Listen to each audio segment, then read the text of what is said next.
So hello green warriors, and today a very important unit, environmental pollution and environmental control, will be discussed, and we will be covering air dispersion models and a very important model, Gaussian plume model. हर बार आने वाला एक topic है, तो चलिए जल्दी से इसे देखते हैं. But as always, you would be finding our Telegram channel just in our YouTube video description. और regular quiz हो रहे हैं वहाँ पे. We are taking as a combat through these quizzes, and all this is free, so take advantage of this. Now first, the concept is air quality modeling. So why this air quality modeling? Air is a very important element to be alive. जिंदा रहने के लिए air बहुत important है, but the quality of the air needs to be maintain. अच्छी quality होना भी उतना ही ज्यादा इंपॉर्टेंट है.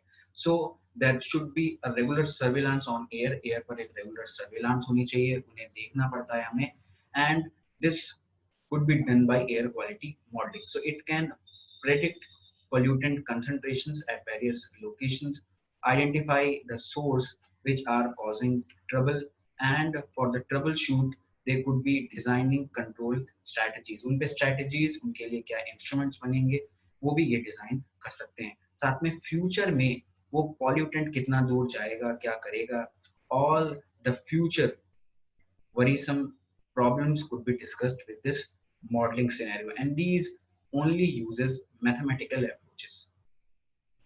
But the question arises, why this model, why this Gaussian plume model is very important? Because this model is relatively a simple model in comparison to others, and it can typically be applied to point sources. Point sources is a single point, एक single जगह, इकलौती जगह जहां से pollution का emission हो रहा हो. This could be by taking an example as thermal coal plant, जहां पर कोयले से बिजली बनती है.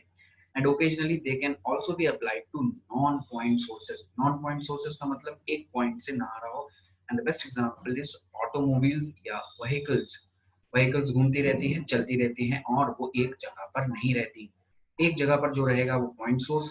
So this is simple model, lucrative model, and a very used model these days. तो जिन्हें air पर काम करना है, pollution पर, वो भी इसे अच्छे से देखें. One more thing is that कभी-कभी MCQs में आता है, why this Gaussian plume model is a deterministic model? Is it a deterministic? ये है या नहीं? तो समझ लेते हैं what is deterministic approach. A deterministic approach is a mathematical model which calculates the pollutant concentrations from emission inventory. What is inventory? लेखा जोखा रखना. We would be making a list, putting input values, output values, and then we would be also adding meteorological variables. What are meteorological variables? The wind direction, the wind speeds. So meteorology से related ये सब भी आएंगे, and then we would be comprising a complete solution ताकि हम determine कर सकें कि future में इसके क्या प्रभाव होंगे. इसीलिए इसे हम कहते हैं deterministic approach. एक point source है और यहाँ पे constant rate निकल रहा है Q. This is Q, a constant rate यहाँ से, and this is the wind speed. Wind की एक speed होगी U. This is the speed of wind. And now we want to find the concentration of the pollutant at any given point, arbitrary point. किसी भी दिए गए point पे, मान लीजिए यहाँ हमें concentration एकदम से अगर निकालनी हो तो इस मॉडल का इस्तेमाल करते हैं. And what are these x, y and z? Coordinate geometry आपने पढ़ी होगी.